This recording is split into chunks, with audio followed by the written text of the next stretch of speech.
Once upon a time, the infamous rover Reynardo plundered the floating isles. Then his mother called him to her deathbed. "Swear to me that you won't die on the gallows," she rasped. Reluctantly, he swore. And he whiled away his days at home with music, cards, and wine. But the Emperor had changed. He'd been good once, a shy, almost humble toad. He'd built universities.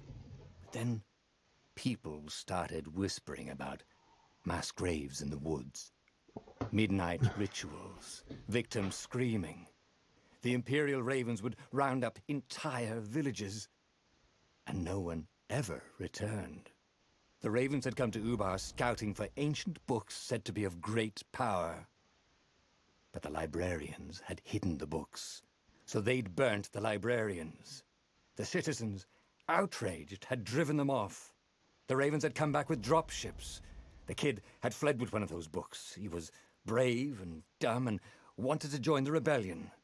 And Reynardo had promised his mother he'd protect him. So, The kid was looking down, maybe we watching have a his better city beginning burn. this time. Sorry, kid, Reynardo told the kid. Look, if we give them the book, they'll leave you alone. My mother died for this book! I promised her I'd protect you. Oh, damn it. The kid had run off. With the book, of course. So Reynardo had to run after him.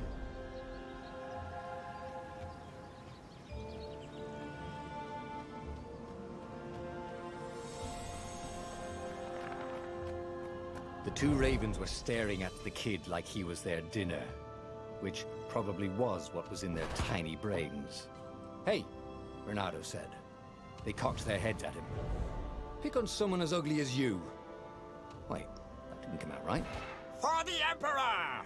The ravens cawed and rushed at him.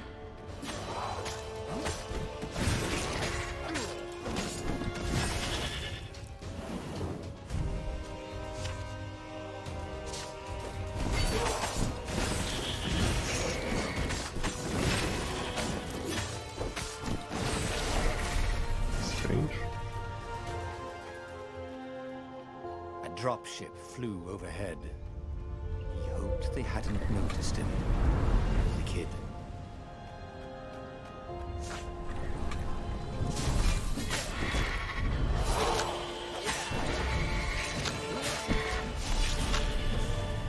Oh, right. The Gate of Maybe Heroes. 2 seconds faster. Someone's idea of a joke, making the Skyship docks a gated community. You needed a hero's sword to open it. And the kid was on the other side of the gate. Who let you through? Promise me you'll take the book to the rebels, or I'm gonna steal your ship. I'm not taking the damn book anywhere, and neither are you. Try and stop me, laughed the kid. I bet you don't even have a hero's sword. And with that, the kid hopped away. Had to hand it to the kid. He was an idiot, but he had guts. Where was Reynardo going to get a hero sword? War and wind. Yes, perfect. A hero sword. QED. No, not that bug. This is what he got for settling down and finding people to care about. The kid's mum had been a swell cook, and she'd laughed at Reynardo's jokes, even when he didn't know he'd made one. And then the ravens had come to burn her. And she'd made him promise to protect the kid. But she never told him where the book was. Just the kid. He came up to a ledge. It was too far to jump.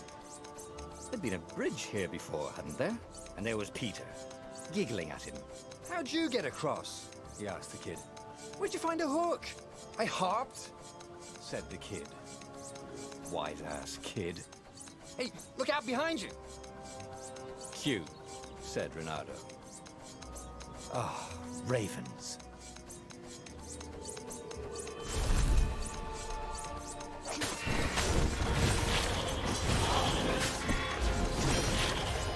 It was time to talk some sense into the kid. Just hook his way across the ledge and chase the kid down. Thing was, he hadn't used his hook since he'd retired.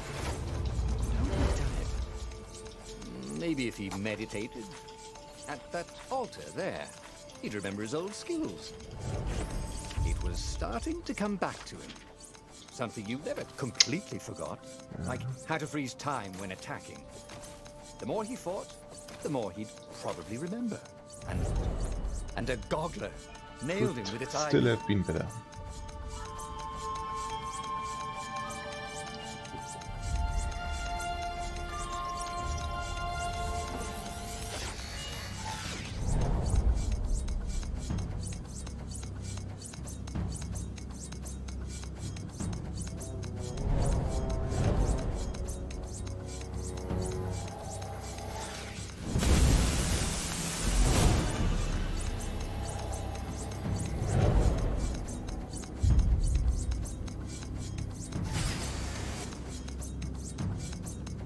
The book was unburned.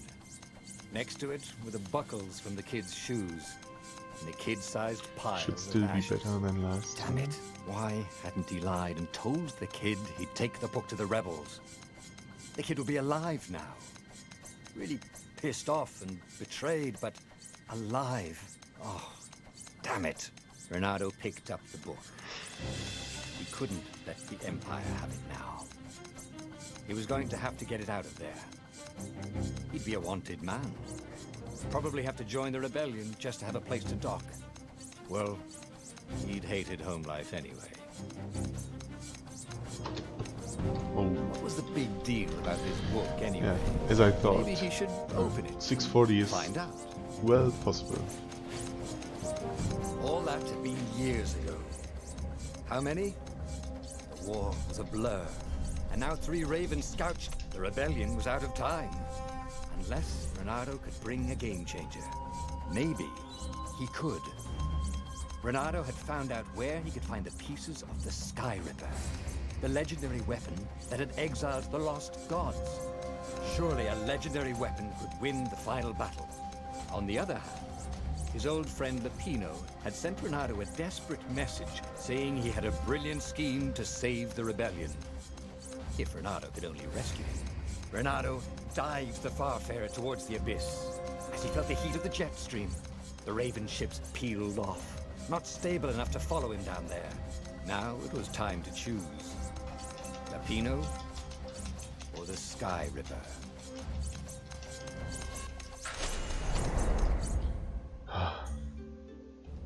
Lupino had apparently managed to confuse the judge by arguing that he hadn't actually stolen a winged horse. He'd only sold it. But wait, where was the prison? The village was empty. Had everybody fled the ravens?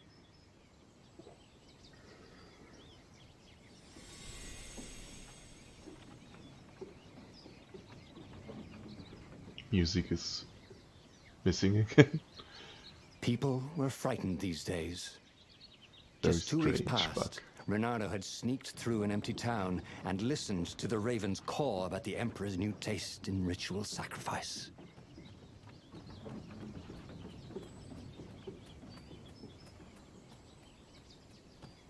He wasn't that good. Yet.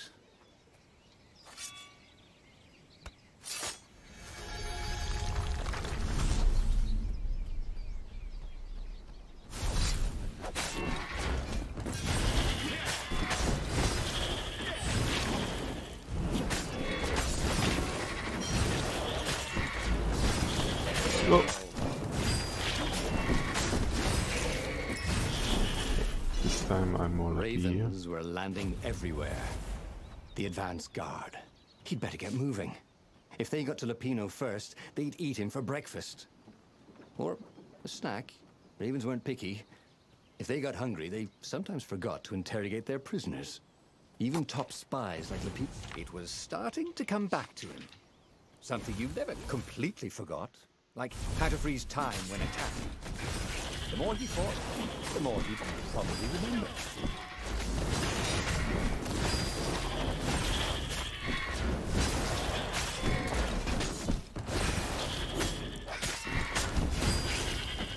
Harry danced around the room yelling, oh yeah, that's how we do it. It was something he liked to do, but only after he'd killed all the witnesses.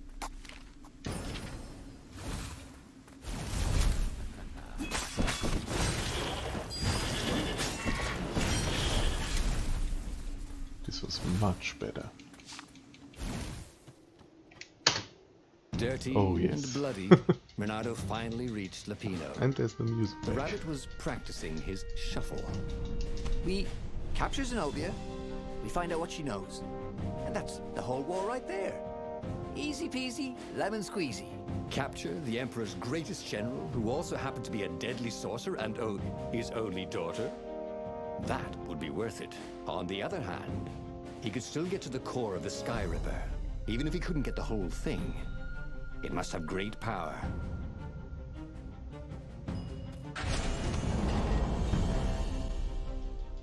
It's beautiful here, thought Renato. He was thrilled to be back with his old war buddy. He'd missed the mad rabbit, but something was not quite right.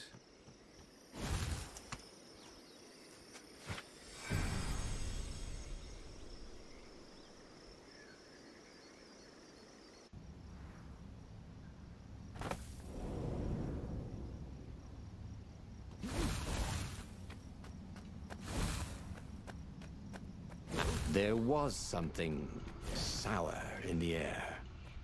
Like the earth had ruptured over something that had been fermenting for a very long time.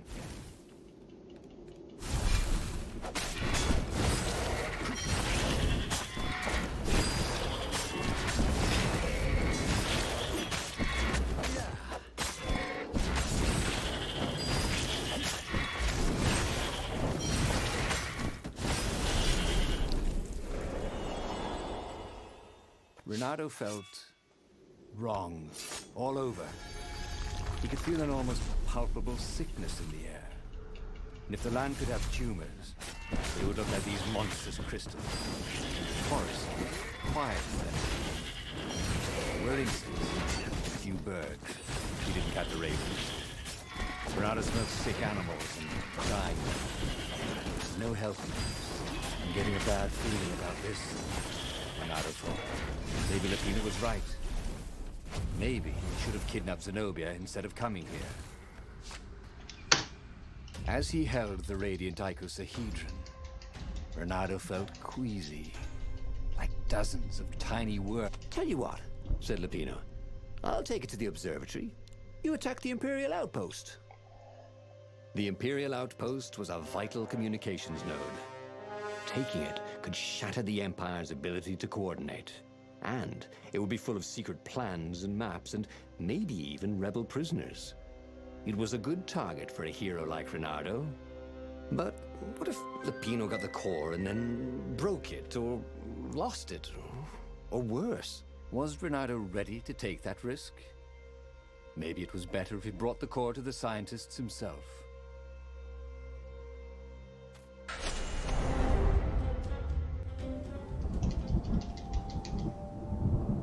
As Lupino vanished into the wilds of the Nexus, Renato vaguely remembered Lupino had a baby daughter, didn't he? And he told her mother he was going out to get some Easter eggs, and he'd never come back. But Renato was relieved not to carry the core anymore. He was already feeling better. And who knows, maybe this time Lupino would get it right. And if Renato could take the outpost, he'd have access to all the Empire's communications in the sector. Right?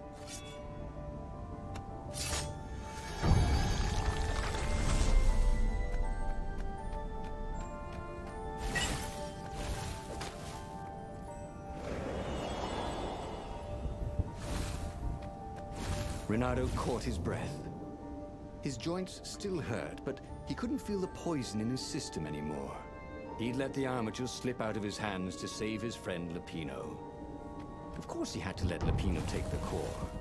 The rebellion needed every man doing his duty.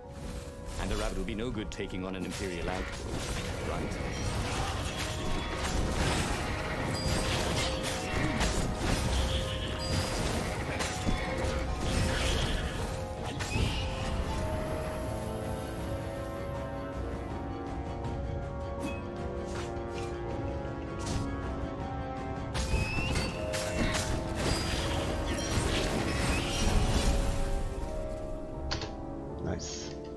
Bernardo took the outpost with a song in his heart. Soon, he was stuffing his sack with key messages from and to the fleet. Then the far speaker toad chortled a new message. The observatory had been sacked by ravens. Lapino and all the scientists had been taken to the mountains. Why? Why had he trusted Lapino again? And now the Empire had the core. Bernardo hailed the rebel base to warn them. But their far speaker didn't croak back. Was the base under attack too?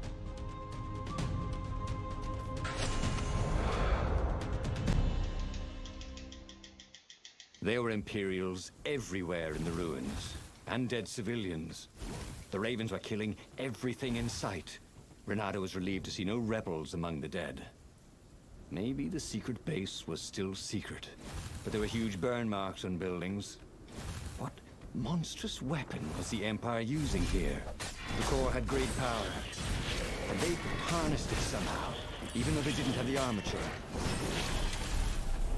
Bernardo felt new powers, ready to... He could smell charred flesh and hear screams. The ruins were on fire. But the ravens had rigged up the core as some kind of burning ray. They wouldn't need to know the secret location. They were burning everything. It was killing them too. Their black feathers littered the path. He would have to take the core from them. It was the last thing he wanted to do.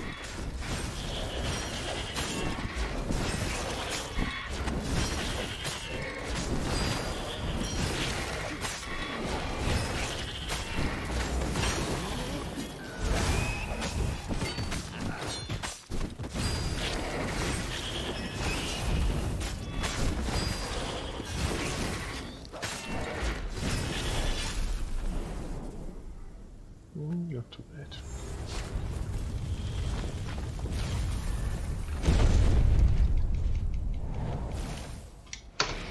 Oh, no gold split.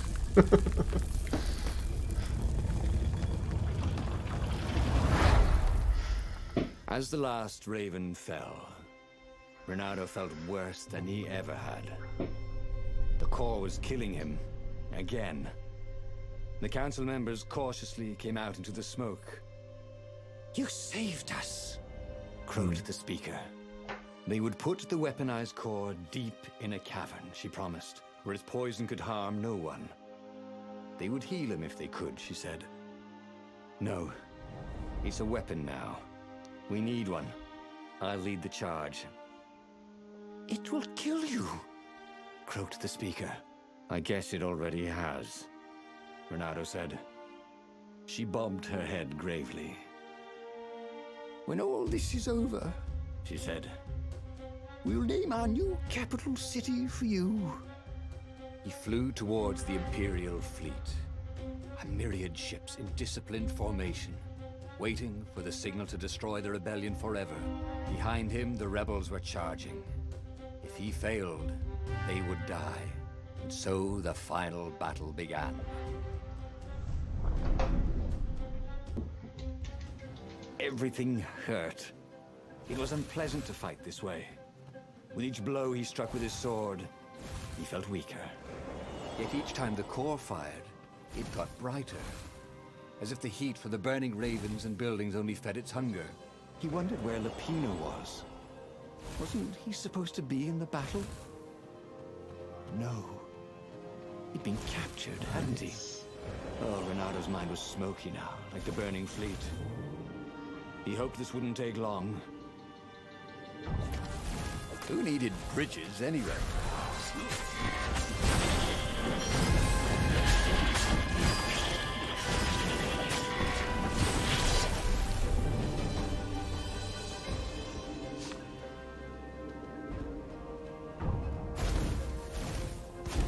Reynardo-opolis. Corpus Major. Lando Nardo. If they were going to name a capital city after him, well, he just wished he had a better name. Where was Lapino? He missed Lapino's bitter outbursts. Lapino had gotten him into this mess, hadn't he? The core was a wonderful weapon. It swept fire across the fleet. Ravens Should also exploded in be its gaze, faster and with every if the heartbeat last it fight grew goes brighter. well. He would die. But he would die every inch a hero. Spectacularly, changing history like the legendary heroes of lore. Or was it yore? He couldn't remember anymore.